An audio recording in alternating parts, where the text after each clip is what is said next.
Podcast Français Minute, petite rencontre en français facile. Avec John et Mathias. Épisode 0.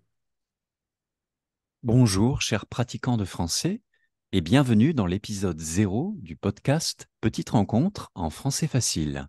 Je m'appelle John. Je m'appelle Mathias.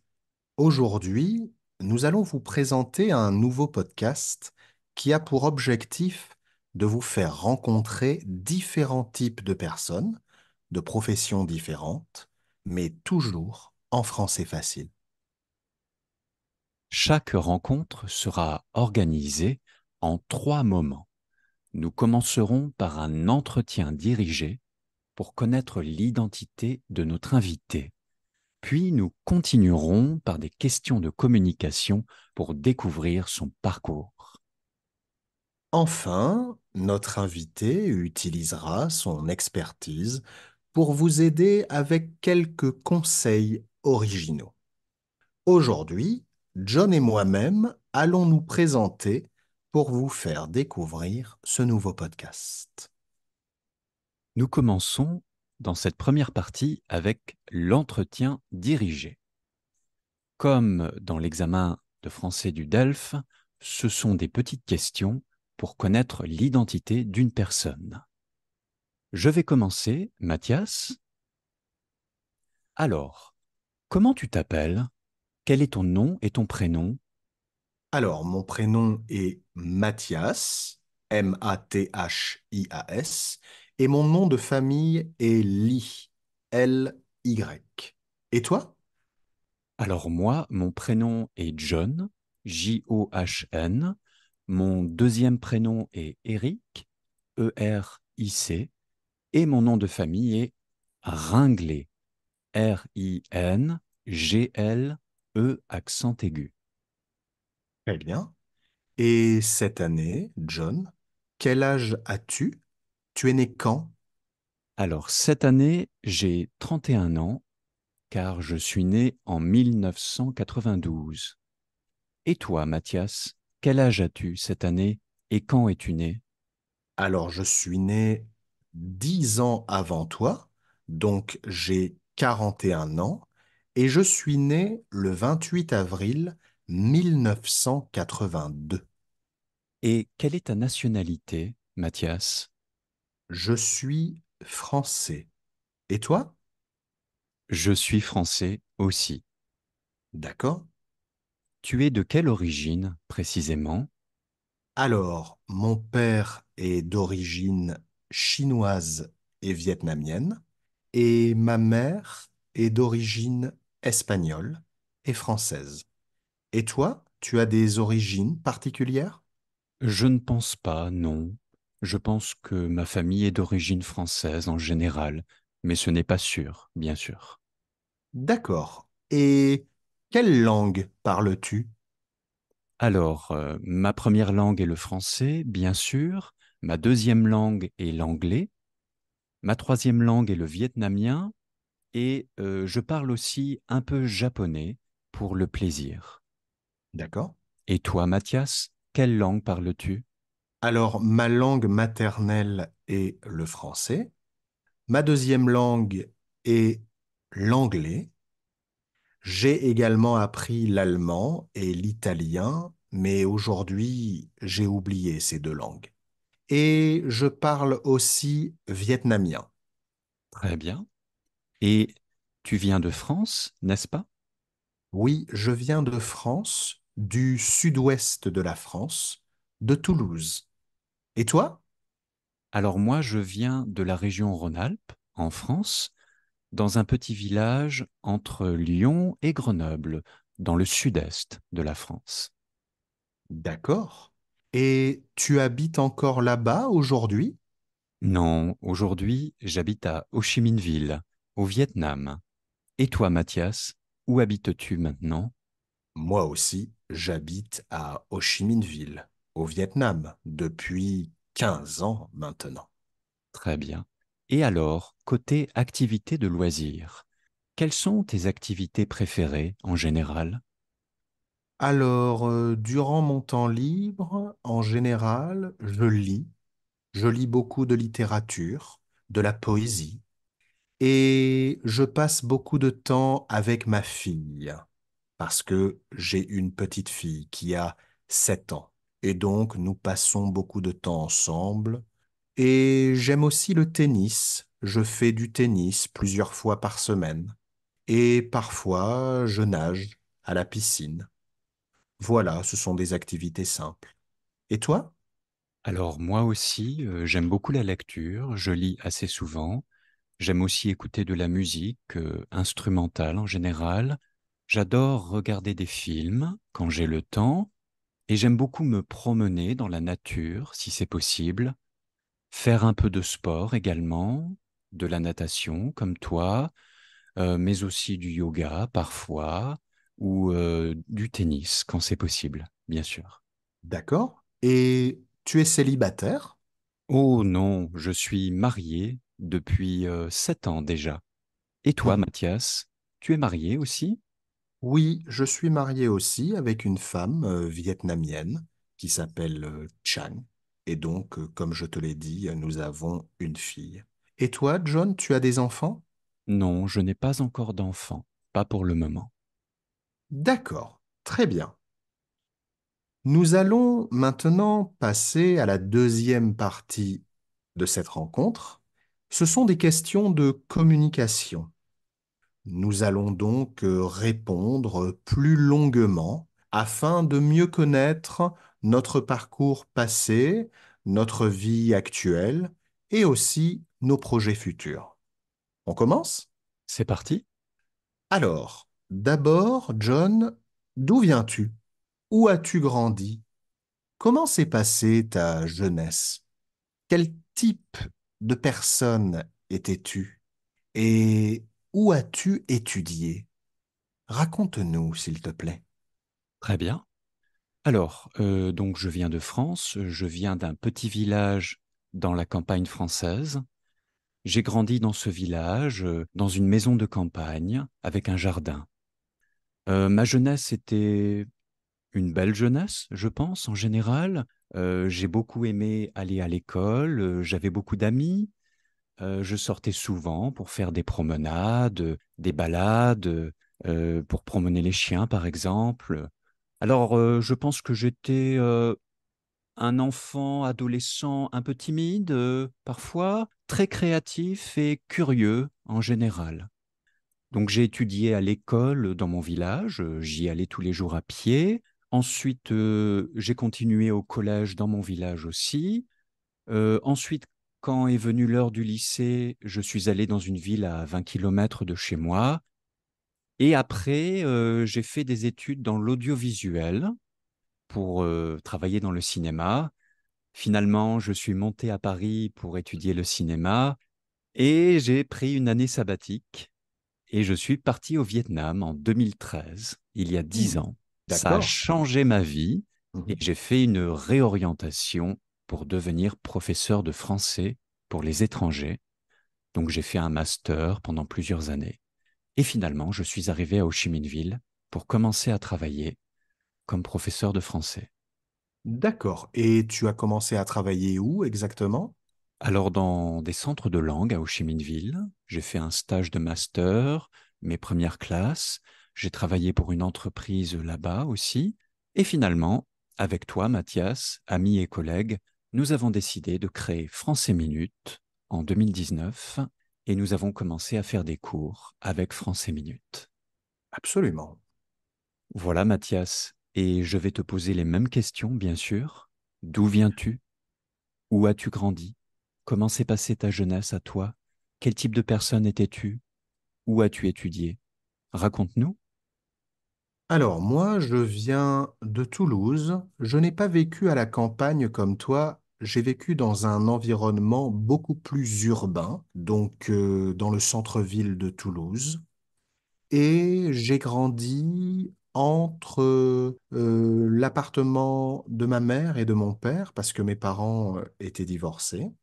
Et donc, j'ai passé ma jeunesse d'abord dans une école primaire dans le centre-ville de Toulouse, une école, une petite école où il y avait des élèves de différentes origines, de différentes cultures. Ensuite, j'ai dû changer d'établissement scolaire et je suis allé dans un collège, pareil, dans le centre-ville de Toulouse, le collège Pierre de Fermat. Et après, j'ai voulu suivre des études littéraires. Donc, je n'ai pas poursuivi dans le même lycée et j'ai changé de lycée. Je suis allé au lycée Saint-Cernin où j'ai suivi des études littéraires. Et ensuite, j'ai fait des études de psychologie clinique et de psychopathologie à l'université de Toulouse-Le Mirail. Alors, durant ma jeunesse, quand j'étais enfant, j'étais un enfant plutôt curieux et jovial, mais aussi peut-être un peu angoissé. Et quand je suis devenu plus mature, plus adolescent, j'étais plutôt un adolescent à problème. J'étais plutôt discret, mais en même temps, j'avais des petits problèmes au lycée et j'avais une bande d'amis avec laquelle je sortais beaucoup le soir. Donc, une adolescence plutôt mouvementée avec beaucoup d'expérience, parfois des erreurs. Et ensuite, quand je suis devenu étudiant, j'ai mûri et j'étais un étudiant plutôt introverti, beaucoup plus calme. Et j'avoue que je n'avais pas beaucoup d'interactions sociales durant mes études. Ensuite, je suis allé au Vietnam, d'abord pour un voyage, un peu par hasard, et pour aussi, comme je te l'ai dit, j'ai des origines vietnamiennes, donc j'ai essayé un peu de connaître mieux mes racines. Et une fois que je suis arrivé au Vietnam, je me suis senti très bien et j'ai eu l'idée d'essayer de passer une année sabbatique au Vietnam. Et en fait, je ne suis jamais parti. Je suis resté au Vietnam jusqu'à aujourd'hui. J'ai d'abord monté un petit business, une maison d'hôtes, et en parallèle, je suis également devenu professeur de français langue étrangère. J'ai travaillé dans un centre de langue, un institut de langue, où je t'ai d'ailleurs rencontré. Et j'ai travaillé aussi dans des entreprises, une entreprise japonaise, une entreprise française, ici au Vietnam. Et donc, en 2019, avec toi, nous avons créé France et Minutes. C'est exact, absolument. Alors, deuxième question maintenant, axée sur le présent, la vie actuelle. Aujourd'hui, Mathias, à quoi ressemble ton cadre de vie, ton environnement? Quelle est ta situation professionnelle? Comment s'organise ta vie quotidienne? Comment profites-tu de ton temps libre? Raconte-nous. Alors, aujourd'hui, je vis dans l'arrondissement 7 de d'Ho Chi Minh Ville. C'est un arrondissement plutôt calme, plutôt vert. Et je suis propriétaire d'un appartement ici, où j'habite donc avec ma femme et ma fille. Ma fille va à l'école dans l'arrondissement 7 et tous les matins, je l'amène à l'école et nous avons notre petit train-train quotidien en famille ici. Maintenant, je travaille essentiellement pour Français Minutes, donc je suis professeur de français langue étrangère, je donne des cours en ligne, essentiellement en ligne, et je crée des contenus euh, pour aider les apprenants à laisser entrer le français dans leur vie. Donc, je crée des podcasts avec toi. Nous avons aussi créé plusieurs activités pour notre méthode. C'est quelque chose qui prend beaucoup de mon temps. Et donc, j'organise ma vie entre mes cours en ligne, la création de contenu, mais aussi j'essaie de garder du temps pour mon activité d'auteur, parce que je suis auteur. J'ai publié des livres en France et c'est une activité qui est importante pour moi, la pratique de l'écriture. Donc, j'essaie de garder du temps également pour cette pratique qui est essentielle pour moi pour vivre. Donc, voilà comment s'organisent ma vie et mes journées entre ma vie professionnelle, ma pratique d'écrivain, mais également ma vie de père et de mari. Et toi, John, je te pose la même question, hein. À quoi ressemble ton cadre de vie aujourd'hui? Quelle est ta situation professionnelle? Comment organises-tu ta vie quotidienne? Et comment profites-tu de ton temps libre? Raconte-nous. Oui, eh bien, sur certains points, ma vie est assez similaire à la tienne, bien sûr. Nous partageons la même vie professionnelle à France et Minutes depuis quelques années. Donc, bien sûr, il y a des cours. Je donne beaucoup de cours en ligne avec France et Minutes depuis chez moi. Je vis dans un petit appartement au sud du deuxième arrondissement d'Ho Chi Minh Ville. Alors, je suis très satisfait parce que je suis entouré de nature. Où je vis, c'est un quartier très vert avec une rizière, avec beaucoup d'animaux, un esprit de campagne. Donc, c'est un style de vie qui me plaît beaucoup aujourd'hui. C'est un style de vie de télétravail. Voilà. Donc, je travaille. Quand j'ai fini un cours, je descends et je me promène dans la nature. À côté des cours, comme toi, je crée des contenus en français facile pour que nos apprenants pratiquent sans contrainte tous les jours, des podcasts, des enregistrements, des petites créations originales quand c'est possible. Et à côté donc de cette vie professionnelle, j'ai plusieurs passe-temps. Alors bien sûr, je profite beaucoup de la vie avec ma femme et aussi avec mes deux chiens. Alors, j'ai une chienne à la maison depuis quelques années et aussi nous sommes une famille d'accueil pour des chiens avec ma femme. Donc, nous allons souvent faire du volontariat et promener des chiens pour un refuge ici. À côté de ceci, beaucoup de sport dès que c'est possible. C'est très important pour sortir, pour avoir des sensations plus physiques, bien sûr. Oui, c'est Voilà. important en particulier quand nous sommes, comme toi et moi, nous faisons du télétravail, donc il est important aussi d'avoir une activité extérieure, en effet. Prochaine question, John. Quelles sont tes ambitions pour le futur? As-tu des projets particuliers? Que souhaiterais-tu faire dans les prochaines années? Raconte-nous. Eh bien, d'abord, il y a des ambitions professionnelles, naturellement, avec France et Minutes. Et toi, j'aimerais que nous puissions emmener France et Minutes aussi loin que possible, avec une communauté de personnes qui sont intéressées par notre manière de faire pratiquer le français. Notre état d'esprit, hein, notre philosophie d'enseignement, d'enseignant, d'apprenant de langue. Très bien. Voilà, absolument, avec toujours beaucoup de création. J'aimerais personnellement continuer à créer autant que possible, tous les jours, avoir un équilibre entre création et enseignement, rencontrer de nouvelles personnes grâce à cela, faire en sorte que chaque jour de la vie soit nouveau, soit intéressant et me donne de nouvelles idées. Alors ça, c'est le côté professionnel, bien sûr. Après, de manière plus personnelle, j'aimerais créer pour moi-même des textes, des projets audiovisuels. J'aimerais pouvoir voyager dans différents pays, bien sûr, si c'est possible, revenir de temps en temps voir ma famille et mes amis en France, aller dans d'autres pays qui m'intéressent beaucoup, bien sûr, comme le Japon par exemple.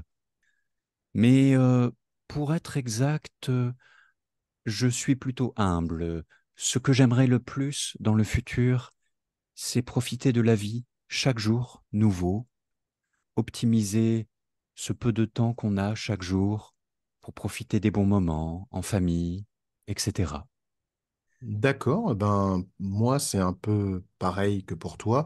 Je ne vais pas répéter mes ambitions professionnelles pour France et Minutes puisque ce sont les mêmes que les tiennes, hein. J'aimerais bien sûr amener France et Minutes le plus loin possible et le développer dans le monde entier afin que tout le monde puisse en profiter et surtout développer notre singularité. C'est quelque chose qui est important pour moi dans tous les domaines de ma vie, développer une singularité dans mon activité professionnelle, dans mon activité d'écriture, mais aussi dans la vie de tous les jours. J'aimerais également, comme j'habite loin de chez moi, mes parents commencent à être âgés, hein, ils ont 75 ans, et j'aimerais pouvoir passer plus de temps avec eux avant qu'ils ne disparaissent et que ma fille puisse les rencontrer, avoir un lien avec eux. C'est quelque chose qui est pour moi est très important et j'aimerais à l'avenir retourner en France un peu plus souvent, un peu plus régulièrement. Et ensuite, j'aimerais beaucoup voyager, montrer à ma fille le monde, différents continents, différentes villes, et lui montrer aussi toutes, toutes les beautés du monde. Voilà, c'est quelque chose qui est pour moi est très important. Voilà. Et on va passer maintenant à la dernière partie de ce podcast, qui est assez courte. Alors, dans cette partie, nous allons vous donner quelques conseils librement à vous, pratiquants de français qui nous écoutez. Nous allons utiliser notre expérience de professeur de français et de créateur de contenu en français facile pour vous proposer quelques recommandations dans votre apprentissage. Notez que ce ne sont pas des obligations. Vous pouvez les prendre, les essayer. Vous décidez de tout. Il n'y a pas de contraintes, naturellement. Premier conseil, laissez entrer le français dans votre vie en essayant d'adapter votre emploi du temps. Par exemple, vous pouvez pratiquer le français en faisant le ménage. Vous pouvez pratiquer le français en séchant le linge. Vous pouvez pratiquer le français en cuisinant. Bref, essayez de, de faire du français en faisant toutes ces tâches quotidiennes, vous savez, qui sont souvent un peu rébarbatives, un peu ennuyeuses, un trajet en taxi, le ménage. Il y a beaucoup d'opportunités pour pratiquer le français dans ces moments un peu creux de la vie quotidienne. Et vous devriez le pratiquer durant 5 minutes, 10 minutes, d'une façon progressive. Je dis toujours à mes étudiants, il vaut mieux pratiquer 5 minutes par jour que 3 heures une fois par semaine. La régularité est la clé. John, quel serait ton deuxième conseil pour nos apprenants? Alors, le deuxième conseil, dans ces espaces-temps où vous pouvez pratiquer un peu, vous devriez voir le français, la langue française, comme une musique parfois. N'essayez pas de la comprendre, cette musique. Imaginez que c'est euh, une belle mélodie ou peut-être une chanson que vous ne pouvez pas complètement comprendre. Cela va beaucoup vous aider à avoir plus de confiance quand vous vous exprimez en français, en production orale, en communication, en interaction. Essayez d'écouter différents types de langues françaises. Notez les différences de mélodie, les accents, les rythmes. Vous allez voir que chaque texte en français, chaque dialogue, chaque situation est une musique différente. Et certaines musiques seront belles, d'autres seront moins belles, mais vous allez les mémoriser. Et un jour, vous parlerez exactement comme cette musique et vous parlerez français avec grande confiance. Mathias, à toi maintenant. Alors, mon prochain conseil, pratiquez la lecture à haute voix régulièrement. Essayez de prendre du plaisir à prononcer le français, à articuler la langue, à la mettre en voix. Parfois, il n'est pas, comme disait John, nécessaire de la comprendre, mais pratiquer la lecture vous permet de laisser entrer le français dans votre bouche et de jouer avec les sonorités et aussi de vous approprier les sons, les intonations du français. C'est là quelque chose d'important, selon moi. John, Soyez curieux, ne vous fermez pas de porte, explorez différents types de documents en français. Il n'y a pas de règles dans l'apprentissage du français, en fait. Vous voyez un document qui vous intéresse, allez-y, vous pouvez absolument rentrer dans le français à partir d'un article, d'une opinion, de toutes sortes de documents possibles. Il n'y a pas de barrière, il n'y a pas de frontières, pas de préjugés. Gardez toutes ces portes ouvertes. Chaque porte est un pont vers la langue française. Entrez-y avec plaisir. ensuite, il est important que vous soyez en contact avec un maximum de documents à lire et à écouter.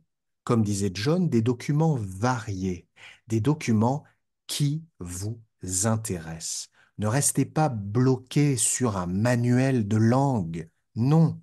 Écoutez des chansons, regardez des films, lisez des articles, des vidéos sur Internet pour être en contact avec un maximum de documents afin de rencontrer beaucoup de vocabulaire. Même si vous l'oubliez, ce n'est pas grave. N'oubliez pas, pour mémoriser du vocabulaire, il faut d'abord l'oublier. L'oubli est une étape de la mémorisation. John, prochain conseil. Vous pouvez également essayer d'écrire régulièrement dans la langue française, sans aucune contrainte, sans pression. Par exemple, en faisant vos listes de courses une fois par semaine, en prenant des notes sur votre vie, sur vos impressions, des petits mots, ça suffit. Vous pouvez aussi écrire des résumés de films, par exemple. Réécrire des textes que vous aimez. Vous pouvez les customiser, les arranger. Il faut prendre du plaisir à créer des textes, à jouer avec ces textes, avec les mots, avec le français, en fait. Mathias, un autre conseil? Alors, il est nécessaire que vous acceptiez les zones d'ombre dans la langue, en particulier les débutants. Il faut que vous acceptiez de ne pas tout comprendre et d'avoir seulement une compréhension générale, une compréhension contextuelle. Ne pas faire du mot à mot. Et petit à petit, à force de lecture, d'écoute, de répétition, les choses vont être mémorisées d'elles-mêmes. Surtout, n'apprenez pas par cœur. Laissez le français entrer régulièrement et vous aurez des résultats. Et surtout, surtout, chers apprenants, n'oubliez pas de prendre du plaisir. Sans plaisir, pas de motivation et pas de résultat. Notre podcast touche à sa fin maintenant. Nous espérons que vous avez pris du plaisir à nous rencontrer, à mieux nous connaître et à pratiquer votre français avec nous. Nous vous donnons rendez-vous très bientôt pour l'épisode 1 dans lequel nous rencontrerons une nouvelle personne en français facile. Bonne pratique à vous! Salut!